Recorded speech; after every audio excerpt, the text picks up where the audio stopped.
존경하는 국민 여러분, 그리고 국회의장님과 선배 동료 의원 여러분, 서울 들어올 더불어민주당의 박영선입니다. 우리는 국민들이 만든 촛불 정권입니다. 이 점을 늘 잊어서는 안 된다고 생각합니다. 저는 촛불 든 국민들을 생각하면 정신이 번쩍 납니다. 국민들은 이명박근혜, 최순실로 이어지는 국가 사유화를 더 이상 참지 못하겠다고 촛불을 들었습니다. 정의가 사라진 이명박근혜 정권 아래서 많은 재벌들은 미래를 위한 투자보다 비자금을 상납한 대신에 세금 안 내고 편법 상속 등의 사익 추구에 골몰했습니다.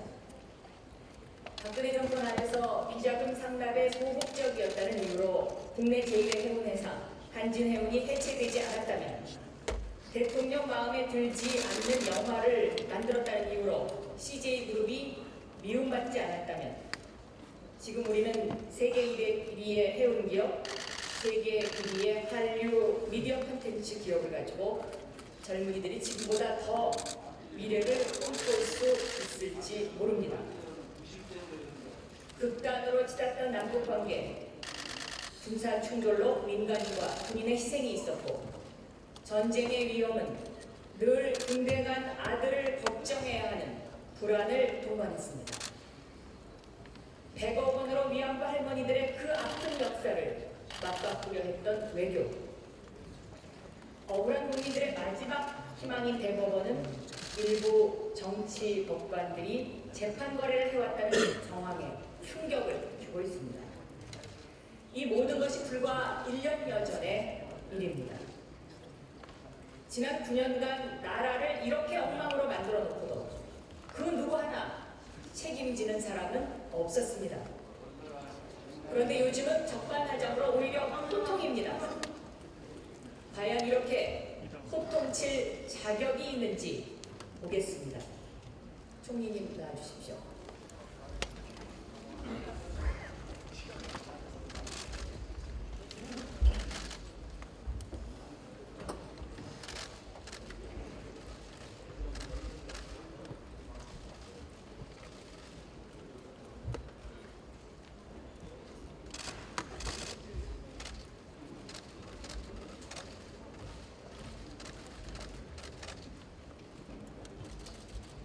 네, 거시경제지표를 보여주십시오.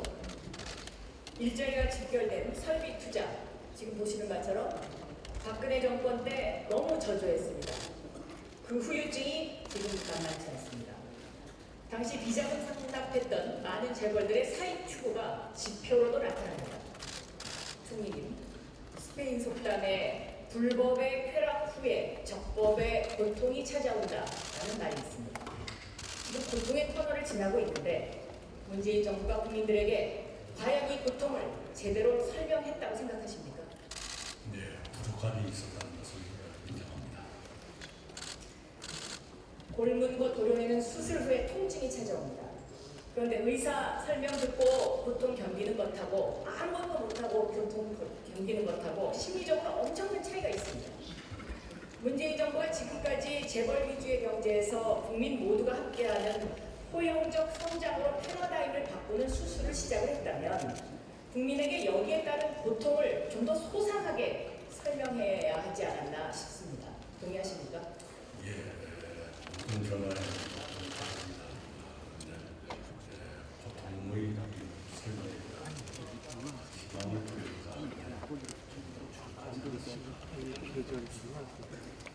조금 전에 거시경제만 보면 펀더멘탈은 괜찮다는 경제부총리의 말은 틀리지 않아 보입니다.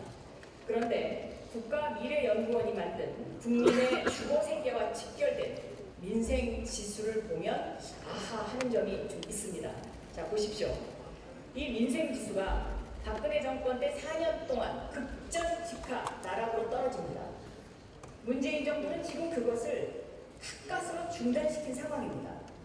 국민들은 문재인 정부가 더 잘해서 새로운 반전의 기회를 찾아주기를 기대하고 있습니다. 그동안 대통령의 지지율이 국민의 기대가 얼마나 컸는지를 반영하는 것이죠. 그런데 이 민생지수에서 가장 중요한 요즘 현안인 부동산을 한번 들여다보겠습니다. 이명박 정부 때 17차례, 박근혜 정부 때 13차례 부동산 규제 완화 대책이 있었습니다. 대부분 투기 조작 대책이었습니다. 이명박 정부는 2008년, 2010년에 지방 부동산 띄우기 대책을 발표를 했고 그 결과 약 3년 후에 지방 부동산에 광풍이 불었습니다. 표 좀 보여주십시오. 부동산은 보통 정책 발표 3년 후에 효과가 극대화됩니다. 그런데 박근혜 정부 2014년 12월에 무슨 일이 있었습니까? 부동산 3법, 분양가 상한제 폐지, 재건축 초과이익 환수제 3년 후에 재건축 조합원 분양수 3주택 허용.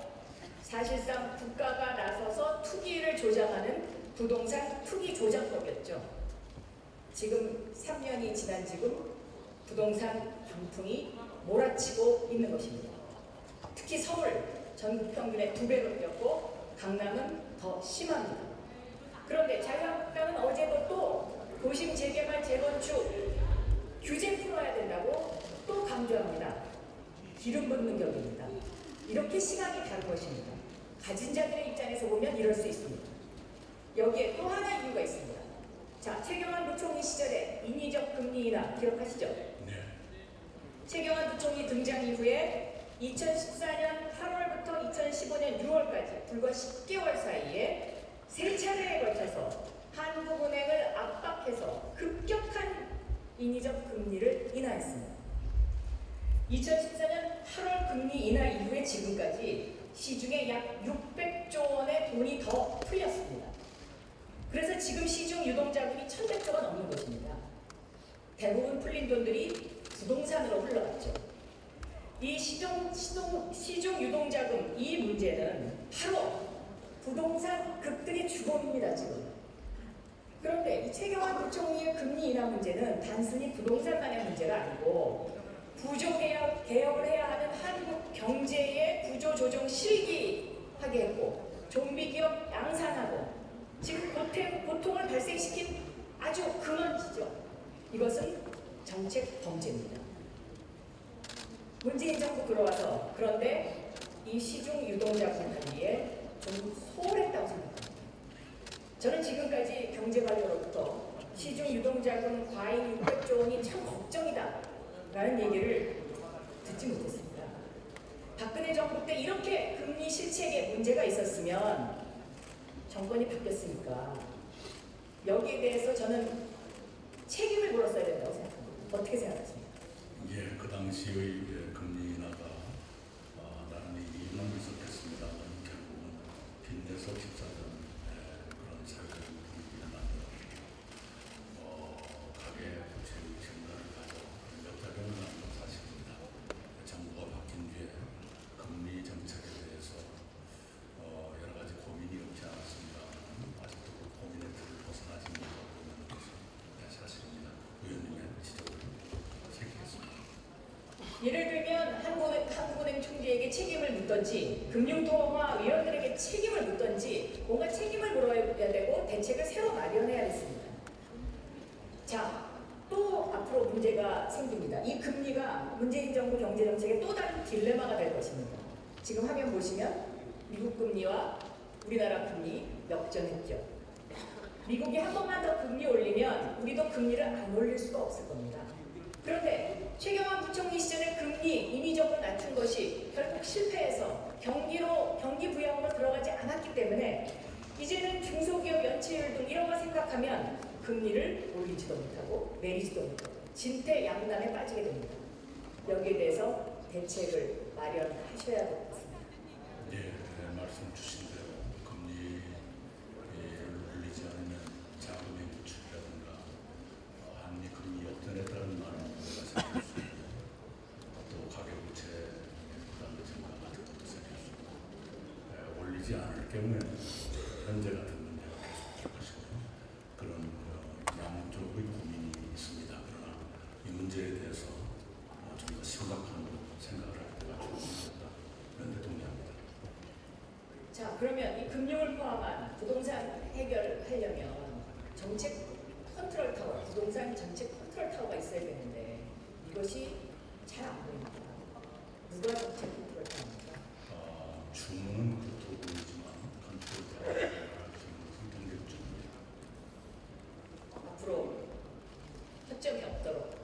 정말 잘 해주시기를 간곡하게 부탁드립니다. 네, 저희도 또 매우 엄중하게 인식하겠습니다. 법무부 차관 나와주십시오.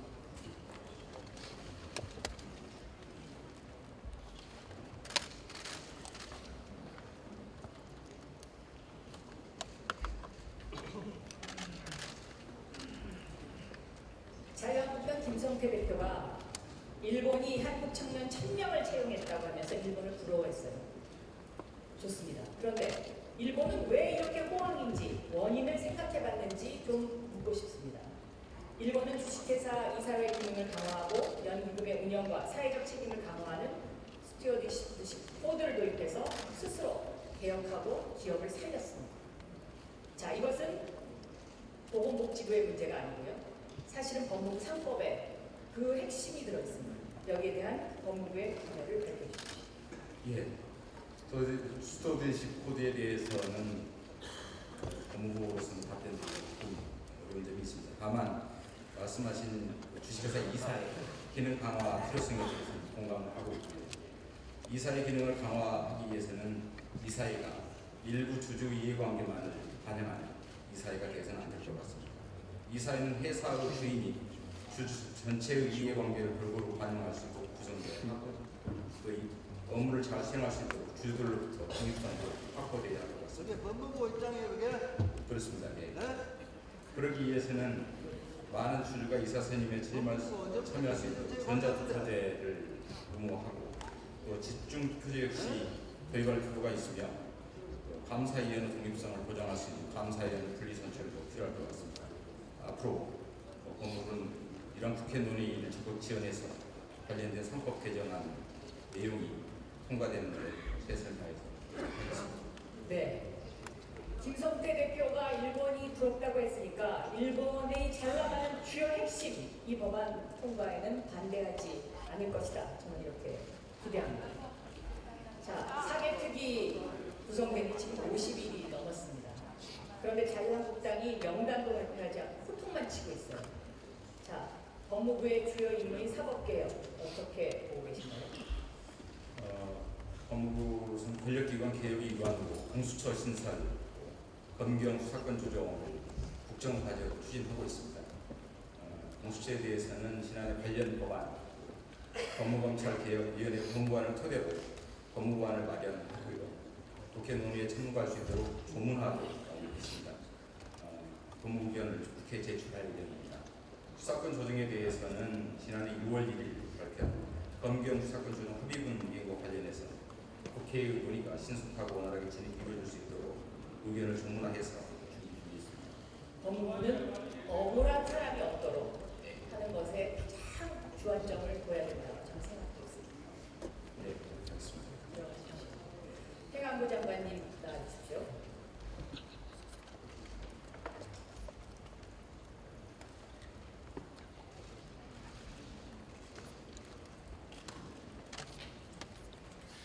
정치 경력이 풍부하시고 국민 여론을 세심하게 듣는 장관님이신데 이 국민 여론을 국무회의에 가서 잘 전달하고 계신지 궁금합니다. 아무래도 법무부 회의가 이제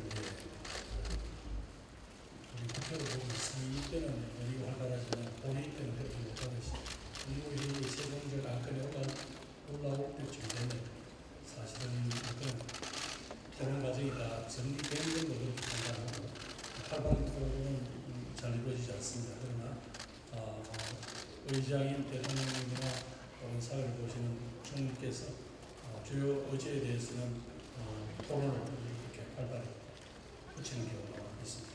그러면 국민의 여론을 대통령님께 어떻게 잘 전달할 것인지. 아무래도 저희들로서는 바깥에서 보고도 받고 하니까 의견을 합니다만 대통령께서도 일상적으로 자신을 보좌하는 기구나 인물들이 있으니까 또 그런 내용도 참가하시는 게 아닌가 그렇게 판단합니다. 많은 국민들이 국민의 여론을 장관님들께서 대통령께 잘 전달해 주기를 바라고 있다는 점 잘 알고 계시죠? 네, 알고 있습니다만 저희들이 아직 또 부족하다는 것도 알고 있습니다. 네, 더 잘 노력해 주셨으면 좋겠습니다. 총리 나와주십시오.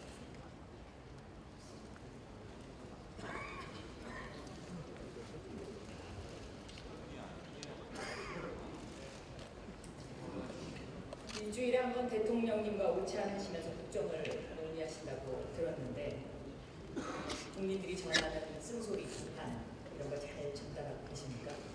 네, 나름대로 노력하고 있습니다. 물론 현장에서 표현을 완화하거나 제 원래 방식이 그렇게 막 자극적인 말을 자주 하거나 그런 편이 못돼서요. 제 방식대로 전달하고 있습니다. 저는 쓴소리를 좀 직설적으로 해서 가끔 미움도 받습니다만은 총리님의 쓴소리는 저는 보약이 될 것이다 이렇게 생각합니다. 국민들은 문재인 대통령을 정말 사랑합니다. 인이보육이라는 말이 그것을 표현하고 있지 않습니까? 이 장애인 엄마들의 호소에 눈물 짓는 대통령을 정말 사랑하기 때문에 이 문재인 정부가 참 잘해주기를 원하고 있습니다. 그래서 저는 민심을 더 잘 전달해야 된다고 생각합니다. 이 박근혜 정권의 강요들이 예스맨들로만 채워져서 그 말로가 어떻게 됐는지 저희 너무 잘 알고 있지 않습니까? 총리는 대통령께 노라고 이야기한 적 있으십니까? 네, 몇 가지 중요한 문제에 대해서는 의견을 차이가 있었던 적이 있습니다. 저는 총리께서 그런 국민들의 소리를 잘 전달해 주시기를 바랍니다. 지금 우리가 3만 불 시대에 깔딱하게 넘어가고 있지 않습니까? 일본도 3만 불 시대에서 잃어버린 20년, 스페인도 3만 불에서 2만 불로 곤두박질 치는 아픔 겪었는데 지금 바로 우리가 거기에 와 있습니다. 그러면 이 3만 불을 메가 비전과 개혁과 혁신으로 넘어야 됩니다.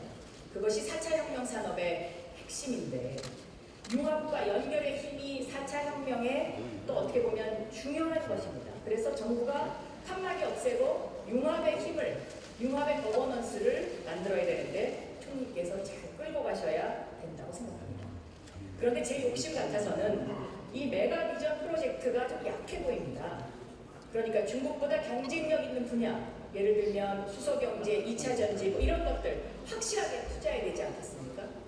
또 도시 재생도 단순한 재개발이 아니라 미세먼지 없는 도시, 숲이 있는 도시 이렇게 목표를 세우고요.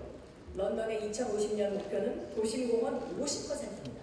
이런 것 좀 벤치마킹 하셨으면 좋겠습니다. 그렇게 해주시겠습니까? 네, 기존에 추진하고 있는 정책의 범위 안에 들어갑니다만 보완해야 될 것이 있다고 생각합니다. 박 의원님의 고견을 충분히 존중하겠습니다. 네, 감사합니다. 들어주십시오.